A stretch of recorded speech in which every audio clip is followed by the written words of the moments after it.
다시 한번 정리해보면 여러분들이 이제 신앙생활 해 나가시고 또 성경을 읽으시는 가운데 할례의 문제는 단순하게 아브라함에게 내려진 그 이스라엘, 구약의 이스라엘 백성들이 몸에 받는 하나님의 자녀로서의 표식, 뭐 그 정도 단순한 문제가 아니라 결국 그 할례의 문제가 예수 그리스도가 오셔서 참된 이제 구원의 진리의 복음을 말씀하시는데도 사실은 그 할례의 문제가 계속 발목을 잡잖아요. 그러죠? 유대인들에게 예수가 메시아인 줄 우리가 믿고 고백해야 되겠는데 태어나자마자 8일 만에 할례를 받지 않은 저 이방인들에게까지도 과연 할례를 말씀으로 주신 하나님이 저들까지도 이제 구원하시느냐.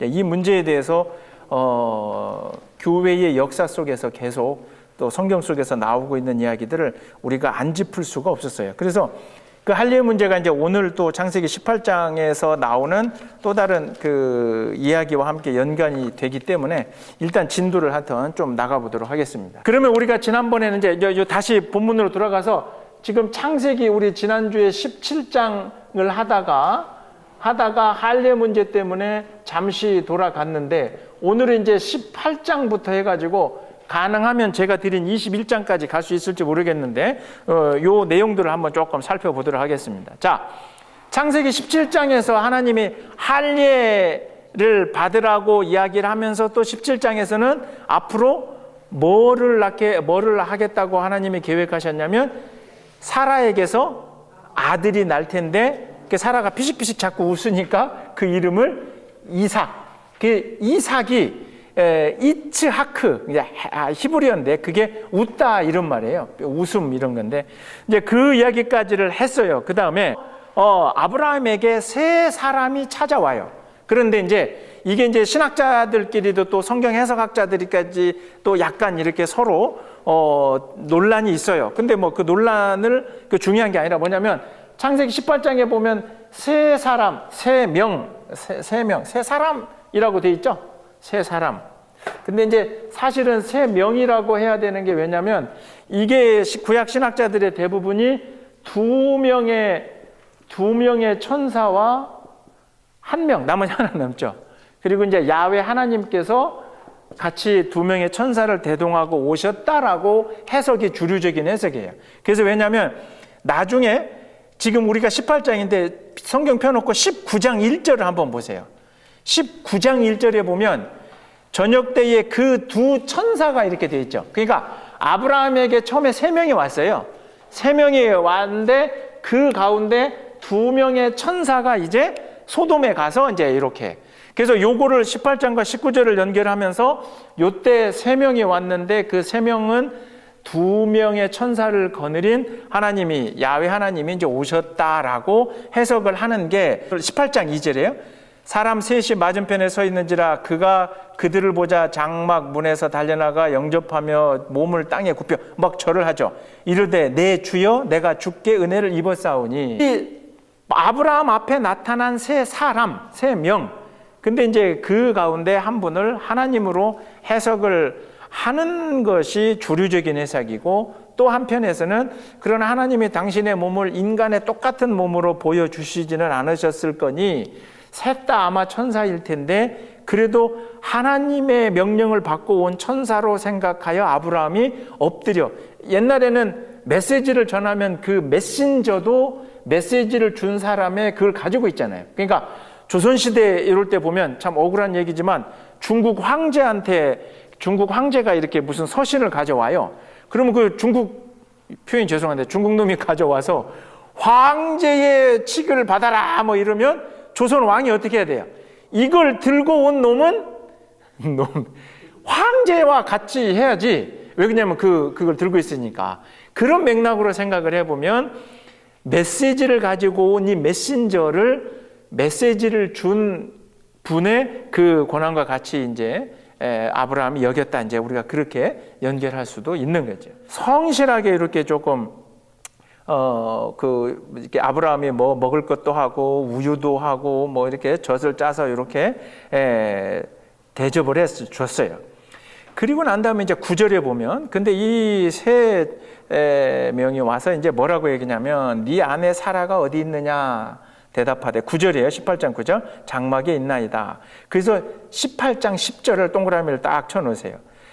그가 이르시되, 그러니까 요 앞에는 세 명이었다가 10절에는 그잖아요. 단수잖아요. 앞에는 플로럴 복수였고, 그러니까 그 중에 한 분이 이제 말씀하신 거죠. 자, 내년 이맘때 내가 반드시 네게로 돌아오리니 네 안에 사라가 아들이 있으리라. 그죠? 자, 1년 뒤에요. 1년 뒤에. 지금 이 찾아온 1년 뒤에 네 아내가 자식을 낳게 되겠다. 근데 그 이야기를 듣고 사라가 어떻게 해요? 사라가 또 비식비식 웃더라는 거죠. 나는 충분히 이해를 합니다. 왜? 사라가 이삭을 낳은 나이가 90이에요. 아브라함은 100이고. 근데 물론 성경에 나오는 이 인물들의 그 나이를 오늘 나이와 1대1로 대치하기는 좀 어려워요. 그러니까 이제 성경에 이제 그 나오는 그 나이가, 왜냐면 우리가 이 앞에서 이제 만약에 1대1로 대치를 하면 그냥 사라의 90세가 오늘 90세다 이러면 놀라운 사건이 하나 더 생겨요. 뭐냐면 앞서 우리가 본 것처럼 아브라함이 사라를 데리고 애굽에 갔죠. 근데 애굽의 바로 왕이 어때요? 사라의 미모에 빠져가지고 데려올라 그러잖아요. 그러면 1대1로 따지면 90의 할머니를 이렇게 되잖아요. 그러면 얼마나 아름다웠기에 세상에 90된 할머니 이렇게 될 수도 있는 거예요. 근데 이제 오늘날의 그 나이하고 이제 1대1은 되지는 않는데, 아무튼 그럼에도 불구하고 성경에서는 이미 그 나이에서 이미 자녀를 출산할 몸의 어떤 생리적인 거는 다 끝난 것으로 지금 본인도 알고 남편도 알고, 그래서 사라는 웃을 수밖에 없는 거죠. 근데 이게 안 웃으면 더 이상한 거예요. 그래서 이게 사라가 하나님이 얘기하는데 피식피식 웃었다고 이게 비웃을 게 아니라, 아니, 안 웃는 게 더 웃기는 거예요. 그런데 이제 거기에서 중요한 것은 14절이에요. 그러니까 사라는 피식피식 웃고, 사실은 사라가 뒤에서 웃었지만 아브라함도, 왜냐면 그 아이는 뭐 혼자 이렇게 하는 게 아니니까. 근데 아브라함도 좀 멋쓱했겠죠. 그래서 13절에 여호와께서 아브라함에게 야, 왜 이렇게 웃느냐 뭐 그 얘기하고, 14절을 또 동그라미를 딱 쳐놓으세요. 여호와께 능하지 못한 일이 있겠느냐. 이제 중요한 얘기죠. 여호와께서, 하나님께서 하시지 못할 일이 있겠느냐. 아브라함과 사라는 지금 우리가 피조물이 된 인간의 한계를 분명하게 깨닫고 있는 거죠. 이미 자식을 낳을 이게 다 끝났고 이러는데 자꾸 누군가 찾아와서, 이게 분명 18장 전에 12장에서 아브라함을 부를 때부터, 아브라함이 고향 땅을 떠나라고 할 때부터 내가 너로 하여 뭐 민족을, 아니 자식도 아직 없는데, 그리고 17장에서도 분명 또 한 번, 그리고 18장에서는 구체적으로 누가 찾아와서 이제 이야기를 하고 있어서 이게 자꾸 무슨 말인지는 알겠는데, 그러니까 인간의 한계를 느끼면서 사라가 16장에 했던 일이 있죠. 무슨 일이죠? 그렇죠. 하갈을 인간의 한계에 부딪혀서 인간이 만들어내는 해답, 인간이 만들어내는 방법. 왜냐하면 하나님이 민족을 이룬다고 했는데 자기는 자식이 없어? 자식을 못 낳아요, 현재. 그리고 못 낳을 것 같아. 그러니까 그러면 이 당시에는 너무도 당연했던 내 여종이라도 취해서 어쨌든 남자 계통으로 아들만 낳으면 되니까 이제 해서 태어난 게 누구예요? 이스마엘이잖아요. 근데 이 이스마엘에 대해서는 우리가 지난번에 살펴봤는데, 이게 마찬가지로 사라가 이런 노력도 했었고, 그러면서 자기의 한계를 느끼면서 비식비식 웃는데, 아브라함에게 또 사라에게 하나님이 하시는 말씀은 이제 오늘 우리들에게도 하시는 말씀이지만, 하나님이 못하실 일이 있겠느냐. 그러니까 인간은 분명히 한계 속에서 살아가요. 그죠? 우리도 생명도 끝나고. 근데 반드시 우리가 알아야 될 건, 한계와 끝을 가지고 있는 우리가 인간이지만 우리를 창조하신 하나님은 무한하신 하나님이라 그러잖아요. 그러니까 자꾸 내 그릇 안에서, 자꾸 내 한계 안에서, 내가 할 수 있는 일 안에서 뭐든지 이렇게 신앙도 그렇고 믿음도 그렇고 내 인생도 그렇고 내가 생각하는 거 안에서 이러면 안 되는데 이러면 안 되는데 그 안에서 해나가다 보면 역사 속에서 배우는 교훈은 결국 망하는 길로 간다 이거죠. 뭐 이스마엘이 망한 건 아니지만 어쨌든 옳지 않은. 그러나 하나님께서는 우리의 인간의 한계까지도 아시고 그리고 그 한계가 있는 인간을 창조하신 하나님이 못하실 일이 이제 뭐가 있겠느냐. 그것을 여러분의 인생 가운데서도 신앙생활 가운데서도 잘 한번 생각을 해 보셔야 돼요. 자, 그런 얘기를 하신 다음에 18장에서는 동그라미를 3개 쳐야 될 규절이 하나 있어요. 그게 뭐냐면 19절. 18장 19절.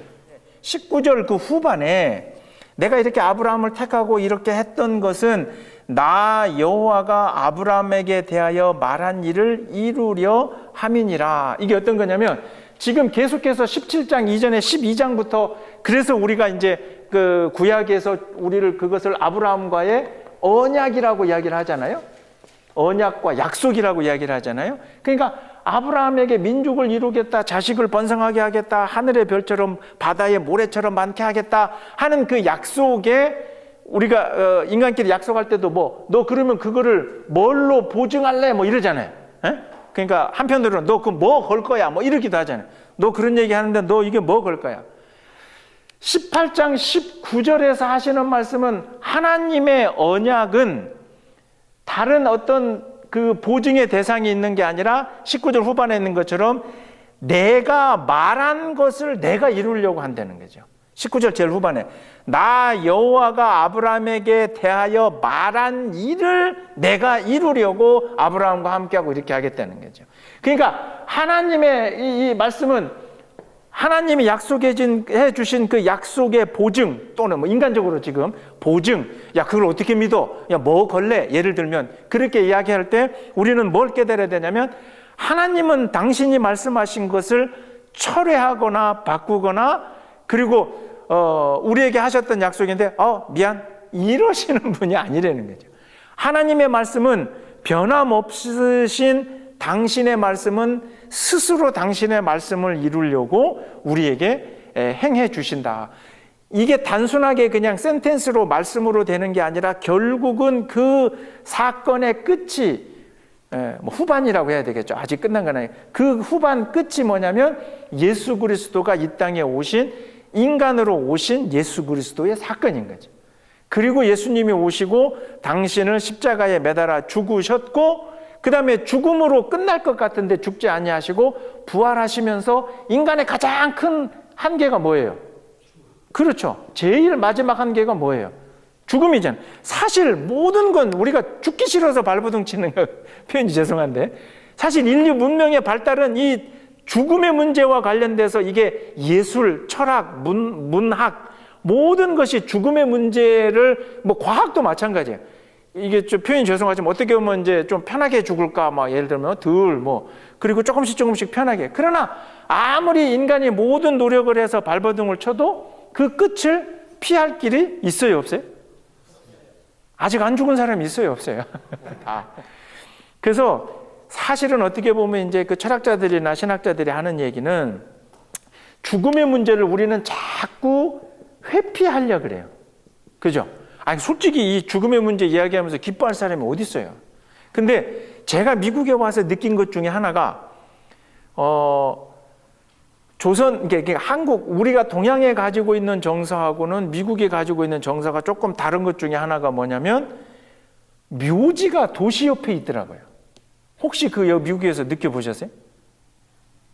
요즘은 여기 로마린다 가면 있구나. 그 병원 바로 뒤에도 있고, 여기 또 LA 가다 보면 그 언덕에도 이렇게 있고. 근데 제가 투어를 하면서 저쪽 그 애리조나 쪽 이렇게 시골 동네 가보면요.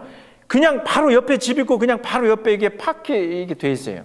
그래서 결국 이게 꼭 미국뿐만 아니라 이제 기독교를 베이스로 했던 이 사람들이 가지고 있는 생각은 사실은 죽음과 삶이 살아있는 사람하고 죽은 것이 그게 별 차이 없다는, 나는 그거는 굉장히 의미가 있다고 생각을 해봐요. 가깝게. 근데 동양에서는 죽음은 어떻게 생각해? 저리 뛰어나야 돼요. 지금도 한국에서 만약에 여기가 이렇게 아파트 단지가 있는데 그 옆에 이 묘지도 아니야. 이제 막 옛날 그 분봉, 한국은 더 이상 그거 할 곳도 없어서 분봉이 뭔지는 아시죠? 이렇게 맷동. 모르는데 그 억양이 좋습니다. 그런 분봉을 세우는 공동묘지가 아니라 현대식 납골 땅, 그러니까 이렇게 유골함, 그것도 못 들어와요. 그것도 그 동네 들어온다 그러면 막 데모하고 막 집값 떨어진다고 막 이렇게. 결국 어떤 거냐면 죽음의 문제를 자꾸 멀리 하려고 그러고 떼어놓으려고 그러는데, 우리 크리스찬들은 우리도 인간인지라 사실 죽음의 문제가 막 달콤하거나 죽음의 문제가 반갑지는 않죠. 그러나 그 죽음의 문제를 우리는 미뤄둬서는 안 돼요. 그게 어떤 얘기냐면, 예수 그리스도의 십자가의 죽으심을 맨날 고백하고 부활을 우리가 믿고 있다 그러면, 한쪽에서 이야기하는 죽어서 막 천당 그 화려한 이건 놔두고, 죽음의 문제, 죽음의 순간에 내가 당당하게 갈 수 있을까? 그 죽음의 문제가, 그러니까 왜 그러냐면, 그거는 또 제가 언제 한번 설교를 드렸지만 하나님이 제일 공평하게 주신 은혜예요. 그러잖아요.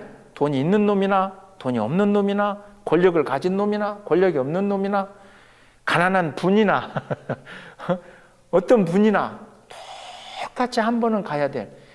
그러니까 이 죽음의 문제를 진지하게 어렸을 때부터 만약에 고민을 하게 된다 그러면 사실은 신앙을 갖지 않을 수가 없어요. 그러잖아요.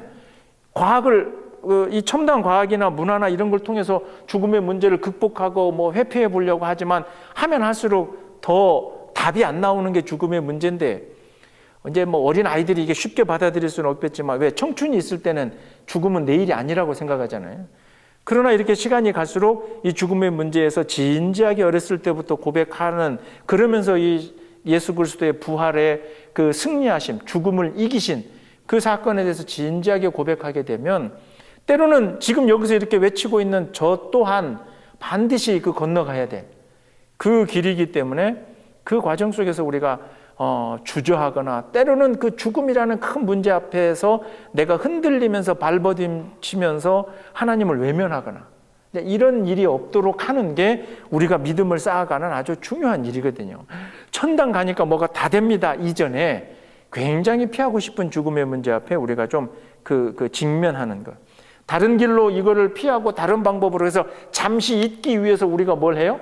인간적으로는 쾌락에 빠지잖아요. 청춘을 가지고 있을 때, 몰라, 무슨, 아직 이제 뭐 이렇게 밀어놓는 것. 나는 이런 모습이 바로 인간적인 방법으로 만들어내는 하가를 통해서 아들을 낳고 뭐, 이렇게 하는 인간의 생각과 같은 부분이다, 이제 생각을 합니다. 결국, 얘기가 이제 십자가까지 갔지만, 하나님이 우리에게 주신 언약, 그리고 하나님이 얼마나 무한하시고, 하나님이 영원하신 분인가라고 하는 건, 하나님은 당신 스스로 당신의 말씀을 지키기 위해서 당신 스스로가 노력하시고 당신 스스로가 그 언약을 지켜가시는 분이다. 그런데 우리는 흔들리죠. 그죠? 그 언약을 믿고 있는데 우리는 흔들린다. 왜 그러냐면 그 흔들리는 내용이 이런 약속을 들었던 아브라함도, 미리 읽어보신 분들은 알겠지만 아브라함도 끝없이 제가 늘 이야기하는 그래프 반복, 믿었다가 떨어졌다가 믿었다가 떨어졌다가 그냥 쭉 상승해서 올라가는 인간은 하나도 없어요. 그 하나님이 선택했던 다윗도 마찬가지잖아요. 떨어졌다 올라가. 사라와 아브라함을 향해서 하나님은 내 말은 꼭 너희들을 위해서 지키는 게 아니다. 아브라함과 사라, 니네가 특별하고 내가 너를 위해서 그러는 게 아니라 그 이야기를 한 내가 나 스스로의 약속을. 그러니까 이게 훨씬 커지는 거죠. 그러잖아요. 왜 그러냐면 그게 아브라함이 특별해서 사라가 특별해서 막 이래버리면 우리는 성경을 읽으면서 자꾸 의문이 생겨요. 그런데 아브라함도 완벽한 인간이 아니고 아브라함도 또 실수하고 아브라함도 이러는데 하나님은 저게 뭐가 이뻐서 그렇게 되잖아요. 이스라엘 민족이 벌인 역사뿐만 아니라 오늘 현대에서도 이스라엘이 그 하나님의 백성이라고 하지만 그 팔레스타인하고 그 가자지구 이쪽에서 지금 이제 우리가 또 다른 면이지만 이스라엘이 우리 편일 것 같은데 저는 한편으로는 그 사람들이 막 그 벽을 쌓아놓고 팔레스타인 사람들을 또 굉장히 어렵게 하는 모습들을 보면 인간적으로는 참 안타까워요. 그런 부분들이 있어요. 근데 어쨌든 하나님은 왜 저렇게 때로는 이렇게 엉터리 같은 이게 떨어지는 인간까지도 왜 다시 살려주실까? 그럼 우리 각자에게도 내가 이렇게 하나님 말씀 듣고 열심히 신앙생활 하다가 아무도 안 보는 내가 또 어떤 그런 짓을 했는데도 왜 하나님이 나를 벌하시지 않을까?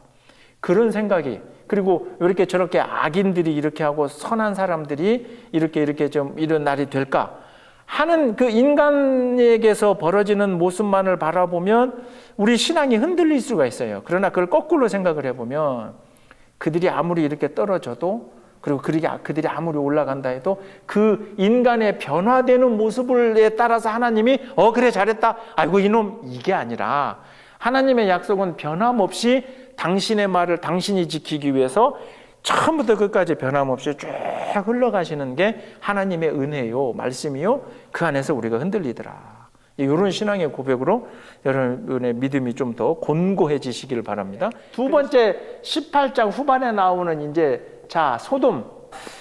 그런데 이제 하나님께서 이 소돔의 땅을 내가 징벌해야 되겠다라고 20절에 보면 여호와께서 이르실 때 소돔과 고모라에 대한 부르짖음이 크고 그 죄악이 심히 무거우니 내가 내려가서 그 모든 것 이렇게 혼을 내야 되겠다, 좀 심판을 해야 되겠다라고 하나님 말씀하시는데 22절부터 33절까지를 나중에 집에 갔으면 꼭 읽어 보시는데 하나님이 그렇게 소돔과 고모라를 내가 멸망시키겠다 하니까 아브라함에게서 제일 떠오르는 사람은 누구겠어요? 자기 조카 롯이 떠오를 거 아니에요. 그래서 이제 24절부터 시작을 해갖고 아브라함이 하나님께 자꾸 물어봐요. 하나님, 그런데 만약에 그 성에 최초 몇 명? 50명이라도 그 다음에 몇 명? 자꾸 줄죠. 자꾸 줄어요. 그래서 40, 30, 20, 마지막에 10.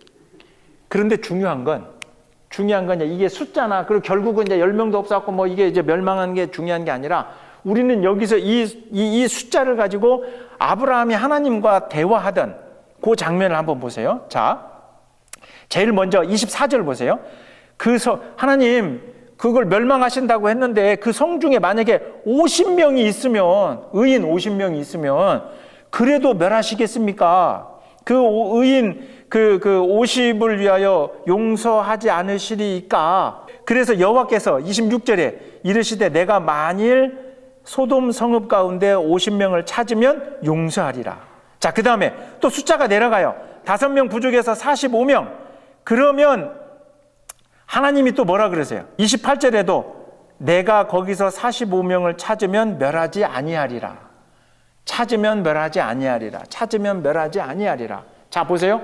계속 요거에 대해서 계속 아브라함은 요구를 하죠. 그런데 그 요구할 때마다 하나님께서는 그래, 그러면 내가 네 말대로 하겠다. 그래, 그러면 내가 네 말대로 하겠다.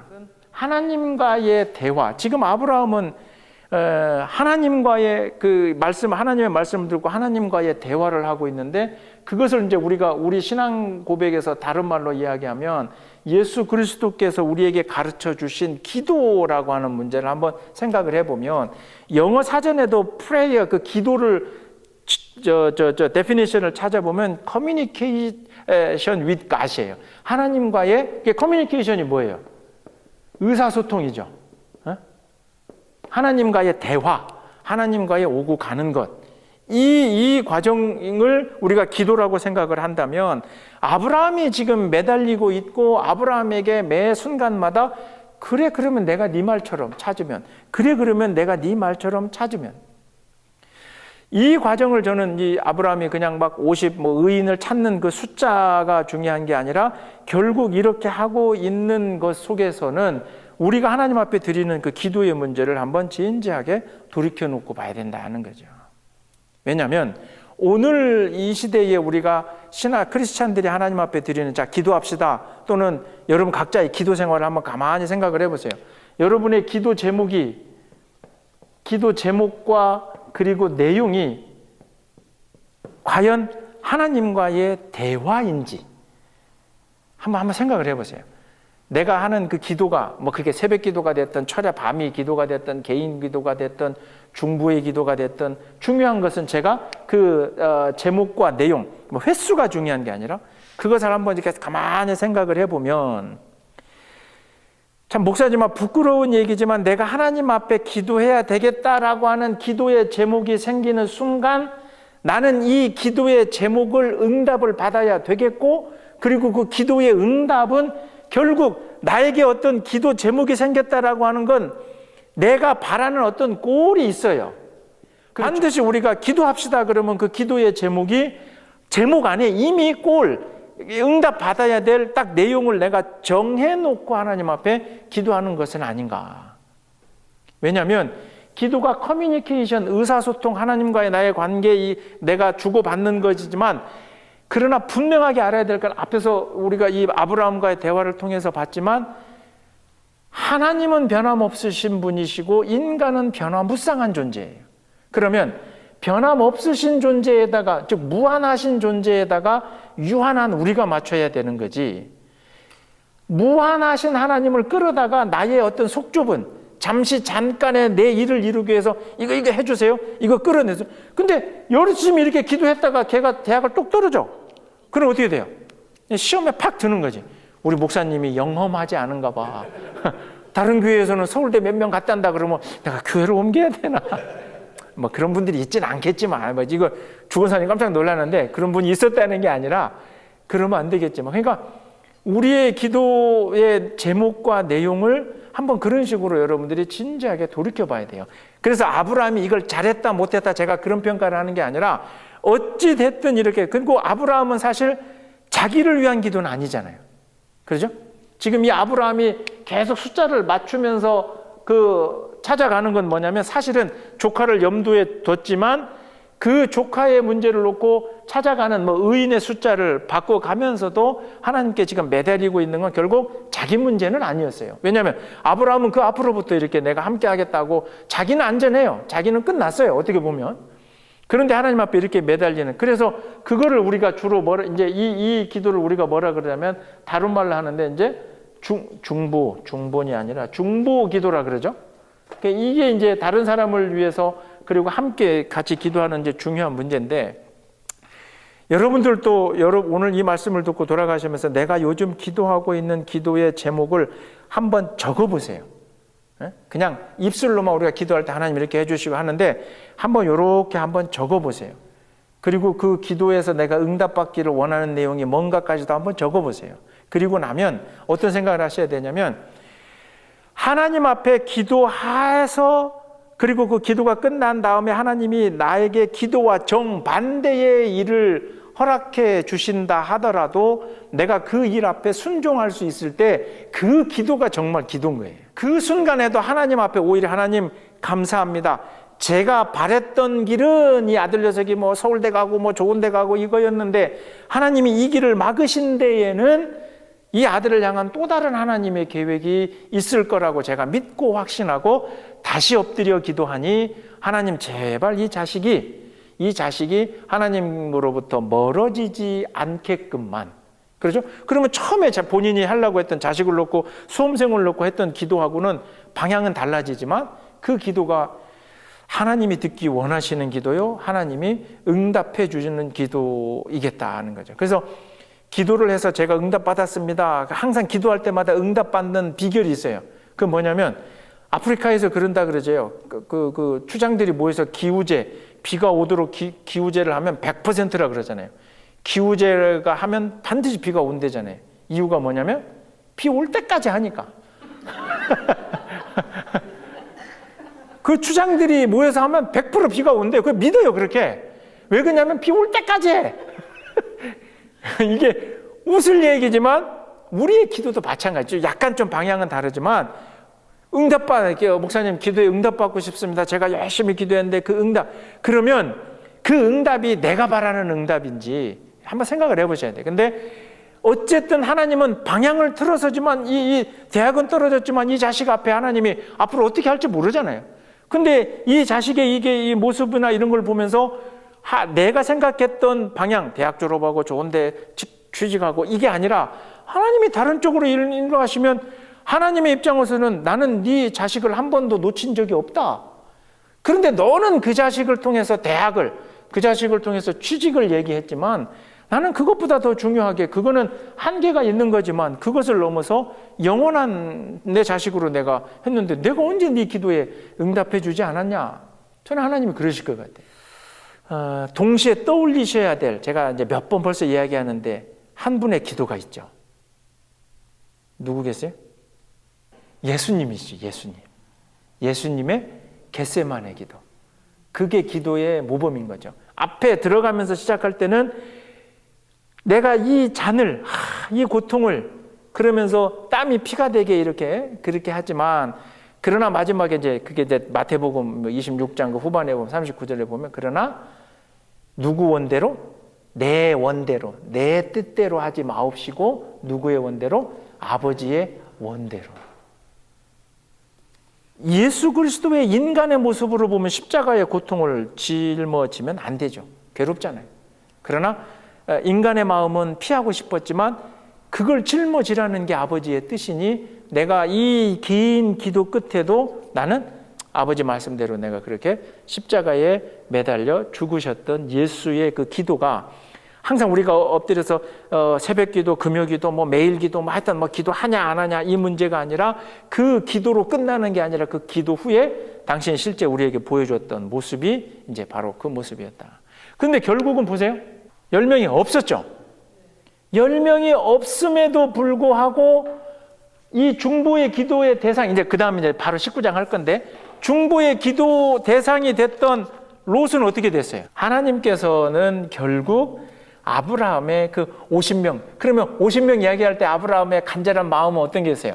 우리 조카 이 새끼가 50명 안에 좀 들어가고, 그리고 제발 그 땅에, 그러면 45, 30명, 20명, 어떻게 해서든지 아브라함은 좀 이렇게 좀 살려보고 싶은 그런 마음이 있었잖아요. 그런데 아브라함과 하나님과의 대화 속에 그 숫자는 아브라함이 얘기한 것처럼 맞지는 않았지만, 그러나 하나님은 그 마음까지를 읽으시고 결국에는 롯을 살려주시는 분이 하나님이셨더라는 거죠. 그래서 아브라함하고의 대화는 끝난 다음에 이제 소돔에서 일이 벌어집니다. 그래서 19장에 이제 딱 가셔 보시면 어쨌든 갔습니다. 소돔에 갔어요. 그래서 누구의 집에 가냐면 롯에게 찾아가잖아요. 그러니까 이미 하나님은 아브라함의 그 50명, 40명, 30명, 20명, 10명 뭐 이런 기도가 진행이 되는 과정에서도 두 천사는 이미 롯의 집에 이제 보내놓은 거죠.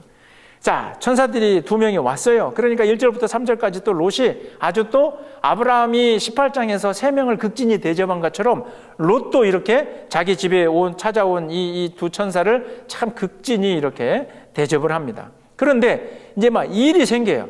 그죠? 뭐냐면 이 롯, 이제 소돔에 있는 다른 사람들이 쫓아와가지고 천사, 이게 뭐 아주 용모가 멋있었겠죠. 하여튼 찾아왔다는 이야기를 듣고 네 집에 온 손님을 내놔라. 그 이제 이거는 내놔라 해서 이제 해석은 뭐 음욕, 그러니까 어떤 뭐 성적인 뭐 이런 관계를 갖기를 원했다 또는 뭐 어쨌든 하여튼 그 두 사람을 내놔라. 그러니까 롯이 어느 정도까지 이 두 천사를 보호하냐면 내 딸을, 근데 이거를 오늘 시대로 읽으면 윤리, 도덕, 인권, 이거 따져보면 이런 미친놈이 이게. 그런데 우리는 이미 예방주사를 한번 맞았어요. 뭐예요? 아브라함을 생각해 보세요. 지 부인을, 나는 살아야 되겠으니, 당신의 미모 때문에 내가 죽을 수도 있으니, 저 남편이라고 부르지 말고 오빠라고 해. 이러면서 넘겨주려고 했잖아요. 이게 결국 얘기가 어떤 얘기냐면, 여기서 읽어야 될 건 우리가 2023년의 시각으로 인권과 이런 오늘의 시대로 이걸 해석해 보면 롯이 이런 촌에 어떻게 이런 일이 될 수 있나. 그런데 이 시대와 상황의 배경으로 다시 돌아가 보면 결국은 자신에게 찾아온 이 두 천사를 롯이 극진히 보호하려고 했다. 그러면서 여기서 끝나는 게 아니라 그 일의 결국 끝은, 그러면 롯이 그 롯의 어떤 그 일 때문에 그 천사를 보호하려고 두 딸을 뺏겼는가? 그러지 않았죠. 그 19장 10절을 보세요. 10절, 11절.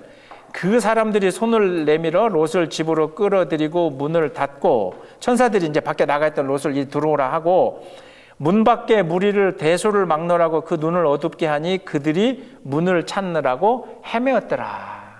두 천사를 통해서 그 밖에 나와서 막 흥분하고 있는 그 대중들을 눈을 멀게 해서 롯 집의 문을 찾지 못하게 해서 그 상황을 이제 정리시킨 것도 사실은 천사요, 하나님이 보낸 이 사자들의 역할이더라는 거죠. 그래서 우리는 이제 이 말씀에서 한 가지 돌이켜 보면, 그래서 우리가 마지막에 항상 이게 마지막 끝인가 보다, 절벽인가 보다, 그리고 이것과 내가 하나님의 말씀을 지키는 것을 두 가지를 대비시켜 놓고 봤을 때, 그래서 제가 2주 전에 말씀드린 것처럼 뭔가 여러분들이 결정을 해야 된다고 생각을 할 때 그게 나에게 유익한가 아니면 나 말고 다른 것에, 근데 오늘 상황에서는 이게 내가 바라고 원하는 것인가 아니면 나는 손해나고 나는 피해보지만 이게 가만히 보니까 하나님께 합당한 것인가, 교회가 합당한 것인가, 그러면 누구를? 나를 포기하는 게 사실은 맞는 거죠. 그러면 그렇게 해서 나를 포기하면 결국 나는 사라져 없어지는 것이 아니라 십자가에서 당신을 내걸었던 예수가 사라져 없어져 끝났나요? 부활하시잖아요. 그리고 오히려 죽음으로부터 승리하셔서 그 이후로 교회의 역사를 성령님께 인도해 가시듯이, 그래서 예수님이 오셔서 계속 말씀하신 게 그냥 네가 하나 그대로 씨앗 하나가 그냥 가만히 있으면 그건 그냥 씨앗인데 그게 땅에 들어가서 썩고 하고 나면 뭐가 돼? 식물이 되고 나무가 되고 자란다라고 하는 비유가 다른 게 아니에요. 나를 좀 버리고 나를 포기하고 내 것을 내려놓고 나를 그렇게, 이게 표현 죄송하지만 죽이면, 그러면 너를 통해서 반드시 또 다른 것이, 그게 이제 성경을 통해서 하나님이 하신 역사이기도 하신 거고, 그러니 이제 천사의 목적이 12절부터 이제 이 두 천사가 롯에게 얘기를 하죠. 이 성은 곧 망한다. 그죠? 그러니 네 가족을 다 데리고 나가라. 그렇게 이야기를 했을 때 14절 후반을 보세요. 14절 후반에 누가? 롯의 딸이 둘이었으니까 두 사위가, 그러죠? 이걸 뭘로 여겨요? 농담으로 여겨달라. 농담으로 여겼던 건 지금 자기들이 누리고 있는 이 삶이, 그렇죠? 지금 자기들이 누리고 있는 이 삶이 얼마나 평안하고 즐겁고 쾌락이 되고 안정적이고, 아니 지금 이게 아무 일이 없는데 이게 왜 이러는 거지? 그러니까 이 천사들의 어떤 그 존재나 어떤 그 이야기들의 무게보다는 지금 자기가 삶에서 누리고 있는 이게 대단했던 거죠. 그러니까 나중에 롯의 아내도 빠져나오다가 어디를 쳐다봤다 그래? 어디를 뒤돌아봤죠? 네. 뒤돌아봤다라고 하는 건 이 아내도 똑같은 거죠. 자신들이 누리던 삶이 너무 평안했고, 자신들이 누리던 삶이 뭐 그게 쾌락적일 수도 있었고 아주 좋았다는 거죠. 지금 이렇게 다 돼 가는데 이게 무슨 소리야라고 농담으로 여겼고, 아내는 또 그것이 어떻게 돼서 아쉬운 거죠. 아우, 내가 지금 이게 빠져나오긴 했어요. 근데 이 롯의 아내는 더 심각한 거지. 왜냐하면 일단 자기들 사위 둘이 빠져나오지 못해서 또 저 뒤에 뭐 사람들이 죽어가는 막 처음에 막 앞으로 달려올 때는 뒤에 막 우당탕탕하고 있을 텐데, 그럼에도 불구하고 뒤돌아봤다는 건 사실은 사위들보다 롯의 아내가 어떻게 보면 더 심각했던 거예요. 이 맥락에서 우리가 생각해 봐야 될 건, 여러분 분명히 기억하셔야 될 게, 믿음은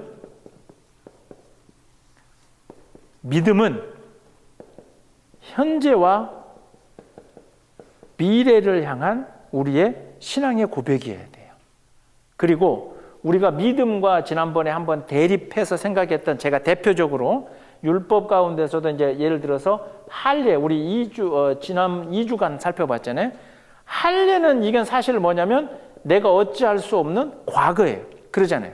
유대인이기 때문에 난지 8일 만에 할례를 해라. 그러면 난지 8일이 지나버린 사람들은 사실 그 율법에 맞게 할례를 할 수 있어요, 없어요? 이미 이제 나이가 지나버렸고. 그건 내가 어쩔 수 없는 과거예요. 지나가 버린 과거예요. 그러나 우리가 하나님 앞에 믿는다라고 하는 건 내 과거가 내가 이렇게 완벽해서 내 믿음을 지금 쌓아가는 게 아니라, 이 과거는 하나님 앞에 의미가 없다는 거죠.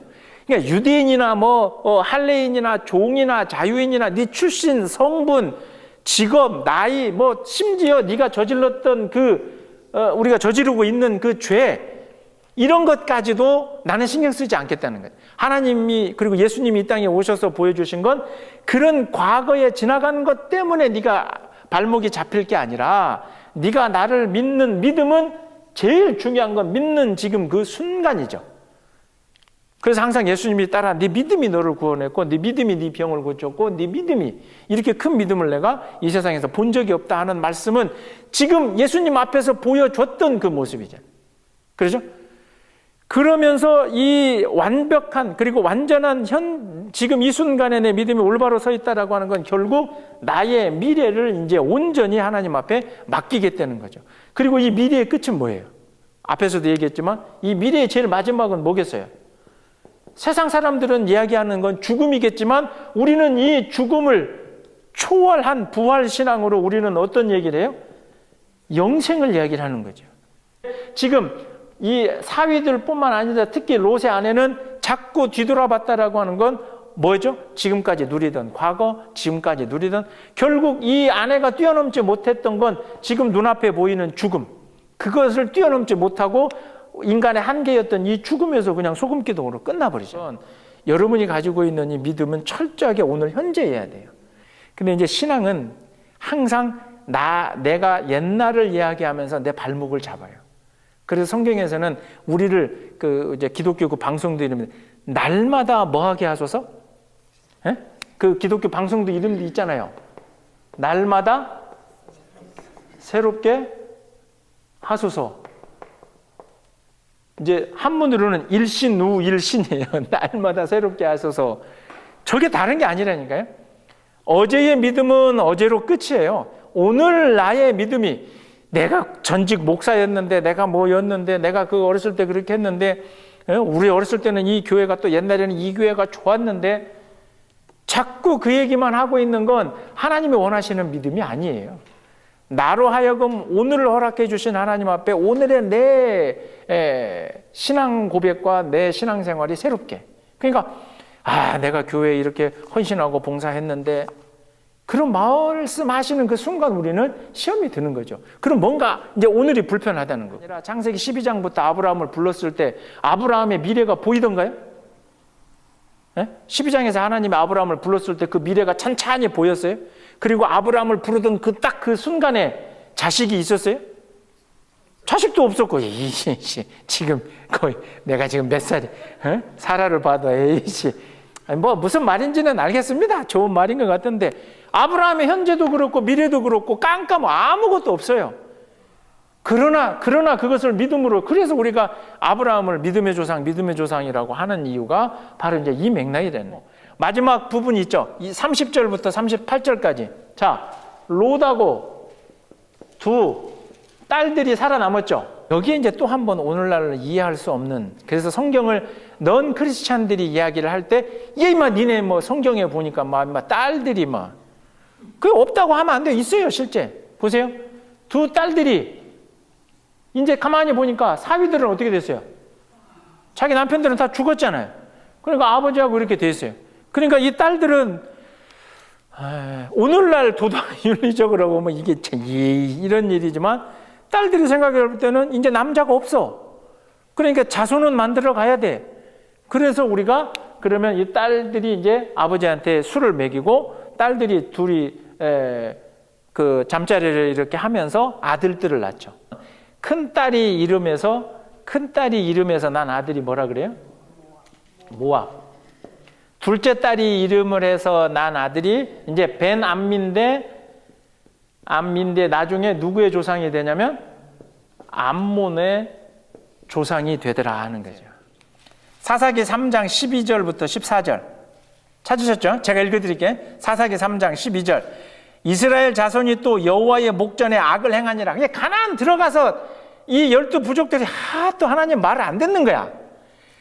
이스라엘 자손이 여호와의 목전에서 악을 행함으로 여호와께서 모압 왕 에글론을 강성하게 하사 그들을 대적하게 하신다. 그러니까 결국 이스라엘의 입장으로는 어떻게 되는 거예요? 이 모압 족속하고 전쟁을 하게 되는 거죠. 그 다음에 13절에 에글론이 그리고 이제 에글론, 모압 왕 에글론을 강성하게 해서 그 왕 이름이 에글론이. 근데 에글론이 암몬과 아말렉 많이 들어봤죠? 하여튼 뭐 나중에 이제 배우겠지만 자손들을 모아가지고 와서 이스라엘을 쳐서 종려나무 성읍을 점령한지라.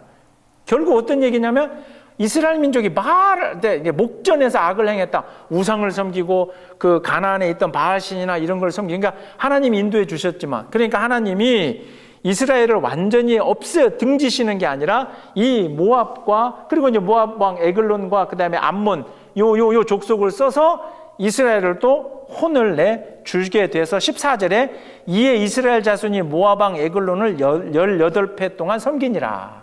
그러니까 18해 동안 이 모압 왕 앞에 식민지로 무릎 꿇게 됐으니 이스라엘의 민족 속에 모압이라고 하는 나라는, 모압 족속은 어떤 거겠어요? 보세요. 그 사사기 3장 28절. 또 이제 이게 시간이 흘러요. 그러니까 항상 이렇게 또 정신을 차리기도 하고 그러다. 사사기 그대로 3장 28절에 보면 그들에게 이르되 나를 따르라. 이제 그 사사 에훗이 나서서 나를 따르라. 여호와께서 너희의 원수들인 모압을 너희의 손에 넘겨 주셨느니라. 아까는 이스라엘이 말 안 들으니까 모압을 들어서 내 이놈들은 혼을 냈죠. 근데 이제 사사 에훗이 하나님의 말씀을 듣고 너희의 원수인, 왜 그러냐면 18년간 괴롭혔으니까 원수 됐겠죠. 모압을 너희 손에 넘겨 주셨느니라 하며 무리가 에훗을 따라 내려가 모압 맞은편 강 장가까이 한 사람도 건너지 못하게 하고 모압 사람 10,000명을 죽인다. 자, 이제 다시 저를 보시고, 그러니까 성경 곳곳에서 앞으로 여러분들이 이제 모압 또는 암몬이라고 하는 단어를 구약 성경에서 찾아보실 수 있을 거예요. 그러면 그 조상이 되는 이 사람들이 어디서 나왔냐면 롯과 두 딸, 이제 이게 이 쭉 시간이 흘러서 후손들이니까 롯과 두 딸의 관계에서 나오게 된 그 후손들의 후손들이 결국 우리가 지난번에 이제 하갈에게서 태어난 이스마엘하고, 그죠? 이스마엘하고 약속의, 이제 오늘 이제 이 다음에서 태어나겠지만 사라에게서 태어나는 이삭하고, 이 둘 차이는 뭐냐면 똑같이 아브라함의 씨가 되는 아들들이지만 하나는, 이삭은 하나님의 약속의 자녀다, 그렇게 이야기하죠. 약속의 자녀다. 결국 하나님께서 선택하여 주시는 방법 이외에 인간이 만들어가는 방법은, 그 방법 속에서는 반드시 표현이 좀 그렇지만 악이라고도 할 수 있고 하나님의 뜻에 어긋나는 일들이 결국은 그 일들을 통해서 우리에게 생기더라 하는 거죠. 창세기 이제 20장인데요. 제가 시간 되는 데까지만 한번 해볼게요. 이제 아브라함이 이제 소돔과 고모라는 이제 멸망을 해서 좀 잠깐 접어두시고, 아브라함이 여차저차해서 거기서 이제 지명이 이제 막 복잡하게 나오는데, 하여튼 그 지금 이스라엘 지역 그 아래쪽으로 하여튼 옮겨갔다 그냥 그렇게만 생각을 하세요. 근데 거기에 보면 그랄이라고 하는 땅에 가게 됩니다. 근데 이름은 기억을 하세요. 그냥 그랄 지역의 이름, 왕 이름. 아비멜렉인데 사실은 이 아비멜렉이라고 하는 단어도 그 최인승 그 고유명사가 아니라, 우리가 그 로마 황제를 대표적으로 할 때 뭐 가이사 이렇게 하고, 그 다음에 애굽에 보니까 바로 왕 이렇게 칭호 같이 쓰잖아요. 그런 이름 중에 하나로 이제 아비멜렉이 왕으로 있을 시절에 아브라함이 식구들을 데리고 들어갔어요. 그런데 이 아비멜렉이 있는 이 그랄 땅에 들어가서 아브라함이 애굽에 갔을 때하고 똑같이 또 한 번 그렇게 얘기를 합니다. 뭐냐면 90세 넘은, 이제 90세가 다 된 사라의 미모에 또 내가 죽을까 하여 나를 오빠라고 해라. 아브라함, 제가 고백했잖아요. 남자가 문제다, 여자는 문제가 없다. 교회도 보세요. 집사님들이 많아요. 여전도회가. 이게 잘 되는. 그리고 또 말씀드렸죠. 그러니까 아내는 남편을 교회로 끌고 와요.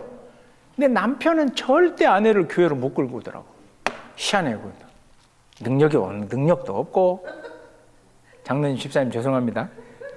자, 그래서 이제 거기 가가지고 1절부터 또 너무 예쁜 거예요. 그러니까 이제 이미 2절에서 아비멜렉의 사람을 보내서 사라를 데려와 버립니다.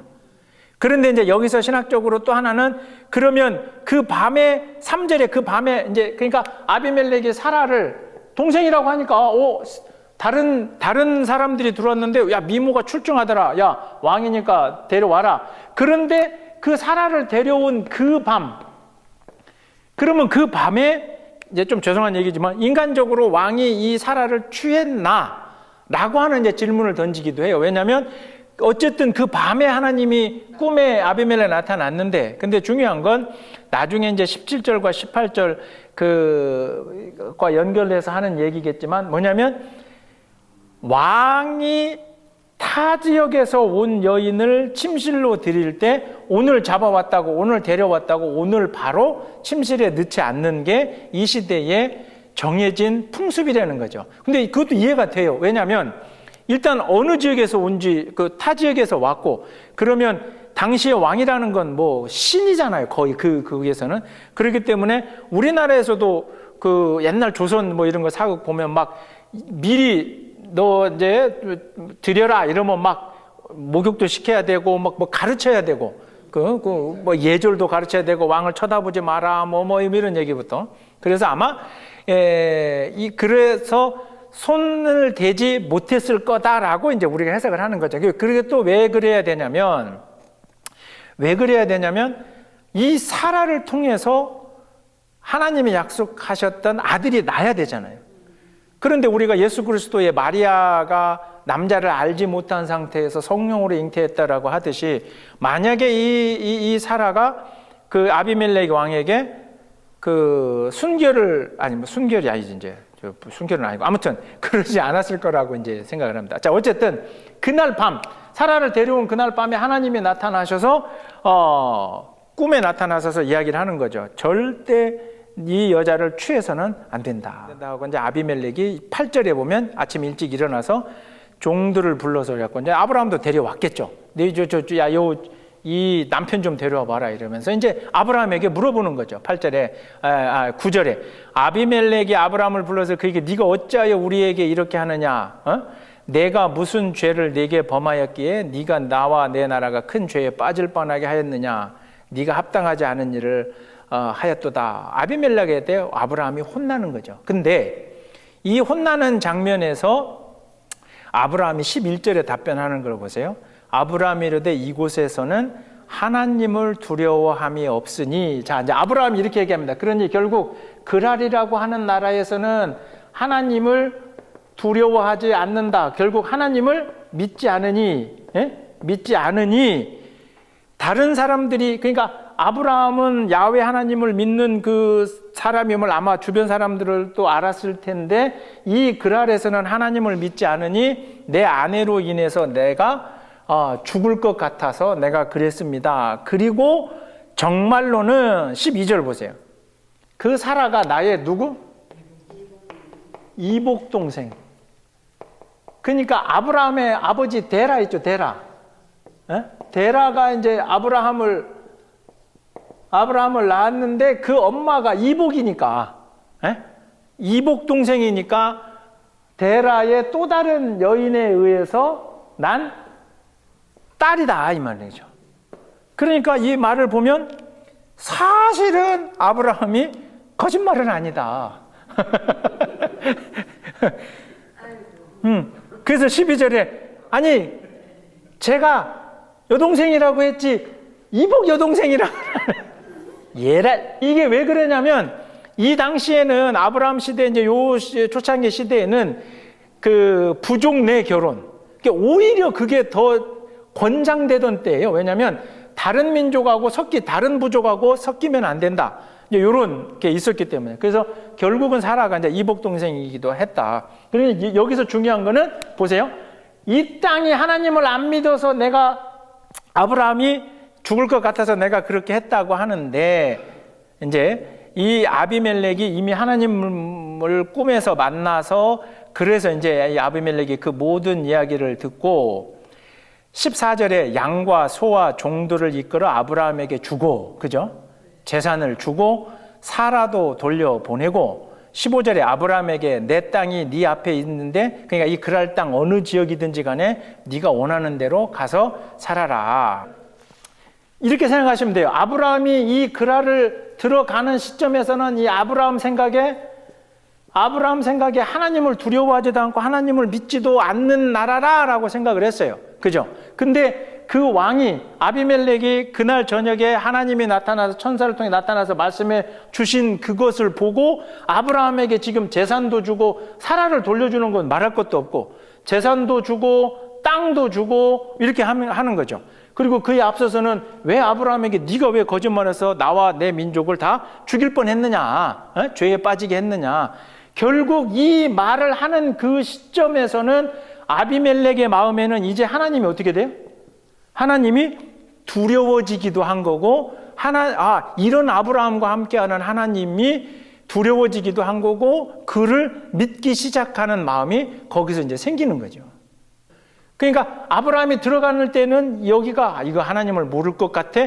근데 어쨌든 들어가서 이 일을 통해서 이 아비멜렉이 두려워하고, 그 다음에 한 장을 넘겨가 보면 제가 참고로 하나 더 하면 21장 22절을 보세요. 지금 우리가 20장인데 21장 22절에 보면, 자, 21장 22절. 그때 아비멜렉과 그 군대 장관 비골이 아브라함에게 말하여 이르되 네가 무슨 일을 하든지 하나님이 너와 함께 계시도다. 이게 어떤 얘기냐면, 이렇게 해서 내보냈는데 좀 시간이 지나서 아브라함이 목축을 하러 돌아다니는데 뭐가 다 잘 되는 거예요. 새끼도 잘 낳고 막 짐승들도 막 다 자라고. 그러니까 그랄 왕 아비멜렉이 찾아와서 아브라함에게 하는 얘기가, 야, 네가 이렇게 잘 되는 걸 보니까 하나님이 네가 무슨 일을 하든지 하나님이 너와 함께 하시는 것으로, 야, 내가 그렇게 믿어진다. 지금 이 아비멜렉이 아브라함에게 와서 그렇게 얘기하는 거예요. 그러니까 이 두 사건 사이에 처음에 들어갈 때는, 그러니까 그랄이라고 하는 그 나라가 하나님을 안 믿던 그런 분위기였죠. 그런데 이제 아비멜렉 이 사건을 통해서, 그리고 이제 이 뒤로 아브라함의 이 잘 돼가는 모습을 통해서 이 아비멜렉 왕이 아브라함에게 찾아와서 네가 그렇게 번성하는 건 너와 함께하는 하나님과 하나님 덕분인 것 같다. 결국 그 말은 어떤 얘기예요? 결국 이 아비멜렉 왕도 하나님을 이제 믿어지고 믿어가게 되더라 하는 거죠. 그래서 제가 이 아브라함 얘기를 하면서 처음에 했던 얘기가 그거죠. 아브라함을, 특히 이스라엘 민족을 통해서 우리가 축복의 뭐가 돼야 된다? 통로. 좋은 이야기인데 더불어서 우리는 조심해야 될 게 또 하나 뭐다? 우리를 통해서 그들이 벌 받을 수 있는, 그렇죠? 벌을 받을 수도 있는 저주의 통로가 될 수도 있다 하는 거죠. 그래서 어떤 얘기냐면, 그러니 나 한 사람의 신앙생활을 통해서, 또 내 가정의 신앙생활의 모습을 통해서, 그리고 우리 교회라고 하는 이 집단의 신앙생활을 통해서 우리가 누군가에게 어찌됐든 하나님이 원하시는 건 축복의 통로로, 그 너를 통해서, 우리를 통해서 누군가에게 막 이렇게 복음이 가고 사랑이 전해져야 되는데, 마치 우리가 이 바로왕, 애굽의 바로왕은 그 사라를 데리고 갔다가 막 이제 막 긁는 병도 생기고 뭐 이런 일이 벌어지듯이, 우리를 통해서 우리의 잘못으로 인해서 다른 사람에게 하나님이 또 벌을 내리실 수도 있는, 그러니까 축복의 통로, 좋은 긍정적인 것만을 생각할 게 아니라 나를 때문에, 나로 인해서 누군가 시험 들고 나로 인해서 누군가가 또 하나님께로 내쳐질 수도 있다면, 그러면 이제 우리가 예수님이 말씀하신 것처럼 한 영혼이라도 구해야 되는 게 얼마나 귀중한 건지, 자, 그것을 알아야셔야 된다. 그래서 요 20장 사건에서는 이제 그 아비멜렉과의 그 사건인데, 마지막 하나만 더 보면 16절, 20장 16절을 한번 보세요. 아까 재산도 주고 땅도 주고 이렇게 한 다음에 사라에게 특별히 아비멜렉 왕이 사라에게 이르되 내가 은 1000개를 네 오라비에게 주어서, 이제 드디어 오라비죠. 그러니까 아브라함이죠, 아브라함.